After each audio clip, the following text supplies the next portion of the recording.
Il est l'heure de retrouver Éric Sevran qui va commenter pour nous l'ouverture de la séance à Francfort. Bonjour Éric. Bonjour. Bonjour, merci d'être avec nous ce matin. Je vous présente mes meilleurs voeux, Éric, pour 2024.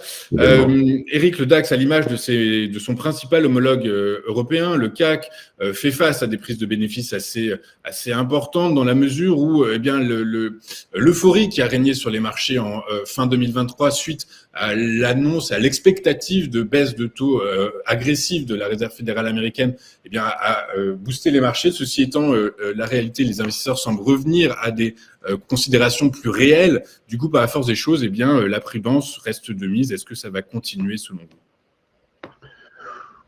Oui, alors franchement, je ne sais pas réellement ce qui va se passer. Parfois, j'ai quand même quelques idées. Là, je ne sais pas du tout. Je vais juste être dans une position d'observation pour le moment.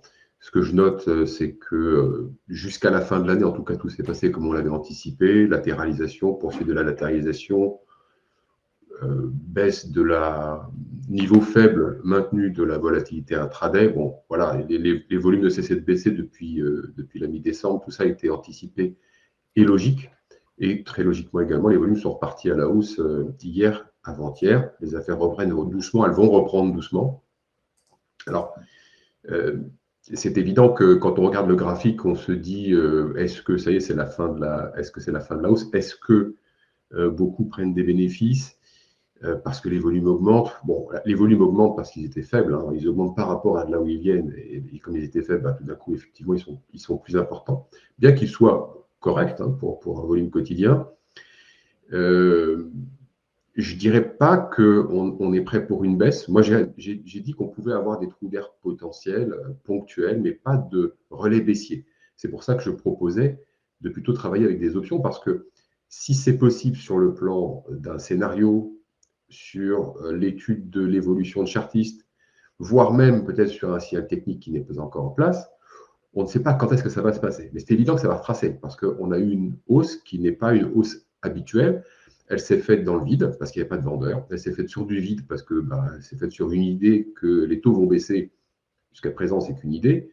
Donc, c'est évident qu'on a eu quelque chose qui était plus de l'ordre du tirage ou de la peur de manquer quelque chose, que de la conviction sur le moyen long terme. D'ailleurs, les gérants n'ont pas participé de cette hausse. Donc, ces mêmes gérants, on voit qu'en ce début d'année, ils cherchent à se protéger, parce que ce que je note, si la volatilité intraday est restée faible et reste faible, hier on est sorti d'une zone en biseau. Bon, rien de spécial, je veux dire, on était dans une zone de latéralisation sur le plan de chartiste et de la théorie de chartiste. Après, dans une tendance haussière, après un fort mouvement de hausse, le fait qu'il y ait une latéralisation entraîne en règle générale 80% des cas sur 10, une poursuite de la hausse, une nouvelle extension haussière. Mais évidemment, il reste les 20%, puis il reste le contexte. Donc le contexte, je viens de l'évoquer, c'est surtout celui de la construction de cette hausse. Et en effet, de sortir par le bas de cette zone en biseau, ce n'est pas très étonnant, mais en même temps, il ne faut pas s'attendre à beaucoup plus. Pourquoi? Parce que, je vous le disais déjà l'année dernière, ne vous attendez pas à un relais, parce que la nature de la hausse fait que vous avez une impossibilité des cours à prendre un relais baissier, sauf news exceptionnelle. Sur le plan technique, ce n'est pas possible. Pourquoi? Parce que déjà, vous le voyez bien, hier, on s'est arrêté pile. On a commencé à baisser, alors non pas après le FOMC, mais on a commencé à baisser dès le matin. C'est une journée de baisse, sans discontinuité. Et on s'est arrêté sur quoi? Sur les derniers plus hauts de juillet de l'année dernière. Et donc, pour l'instant, on stabilise sur cette zone, en tout cas depuis tout le début de la séance, c'est-à-dire donc le milieu de la nuit, ça stabilise. Est-ce qu'on va avoir un rebond? Très probablement, parce qu'en fait, la poursuite d'une hausse, la raison pour laquelle elle ne peut pas se faire, c'est tout simplement parce qu'à l'instant T, quand on atteint un niveau comme celui-ci, c'est qu'une porte de sortie pour ceux qui avaient vendu à découvert précédemment. Le fait qu'on revienne en arrière, c'est une porte de sortie pour ces personnes qui vont envoyer des ordres d'achat pour sortir de position. Tout le monde n'est pas au taquet des effets de levier. Donc, on prend des scénarios, on acte qu'en effet, le DAX sur les plus hauts en double top et pas voulu revenir en arrière, on est passé au-dessus. Dès qu'il a un repli, c'est une porte de sortie, on gère sa position. Donc, le fait d'envoyer des ordres d'achat pour sortir des positions vendeuses, qui sont évidemment des positions vendeuses relativement importantes, va freiner le marché. Donc ça, c'est la première phase de ce retracement. Ensuite, est-ce qu'on va avoir une nouvelle qui va amener un peu plus de retracement? C'est possible, mais pour l'instant, quand on n'a pas, mais il faut plutôt faire le pari de l'inverse. Donc, la chose que l'on peut noter pour le moment, en tout cas en début d'année, c'est surtout une hausse de la volatilité implicite sur les options. Parce qu'en intraday, il ne se passe pas grand-chose. Comme je vous l'ai dit hier, rien de notable. Pardon, mardi, latéralisation, on poursuivait exactement comme jeudi dernier et puis le jeudi précédent. Et puis, voilà, hier, on a décidé de sortir de ce biseau. Mais la volatilité intraday reste faible. À l'inverse, celle de la volatilité implicite sur les options augmente parce qu'on est passé de 9 mi-décembre, fin décembre, parce qu'on est à peu près resté sur le même trend. On est passé à 13, voilà, très rapidement. Et là, je vous donne l'échéance de mars sur les options donc à la monnaie. Hein, 16 800, c'était hier quand j'ai fait le relevé. Si on regarde à décembre, on est à 15,40. Et c'est la même chose sur le CAC. Ça veut dire que là, les investisseurs recherchent des protections. Ou bien alors que vous avez, ou bien et ou, d'une part que les investisseurs recherchent des protections, donc ça démontre qu'ils ne sont pas dupes de la hausse et qu'ils continuent de se protéger, donc ils renouvellent leur protection. Donc leur sentiment n'est pas qu'on va continuer à monter, parce que de toute façon, l'analyse, elle est simple, hein, il n'y a pas la matière pour pouvoir monter encore. Hein. Donc pour l'instant, en tout cas, il n'y a pas ce qu'il faut. Donc techniquement, ça ne peut pas baisser. Sur le plan de la conviction, ça ne peut pas monter. Donc on reste prudent, on se protège. Donc, début d'année avec des recherches de protection, ça, on le voit dans la volatilité implicite, et peut-être également des mises en place de scénarios baissiers. Alors, ça aurait été mieux de le faire à 9. Hein. Moi, j'avais indiqué que c'était le bon moment pour le faire. On a du temps pour qu'on ait des trous d'air. On va certainement en avoir. Là, à 13 voire 15 de vol, ça commence à être cher. Mais on peut penser en effet que certains commencent à mettre en place des positions baissières.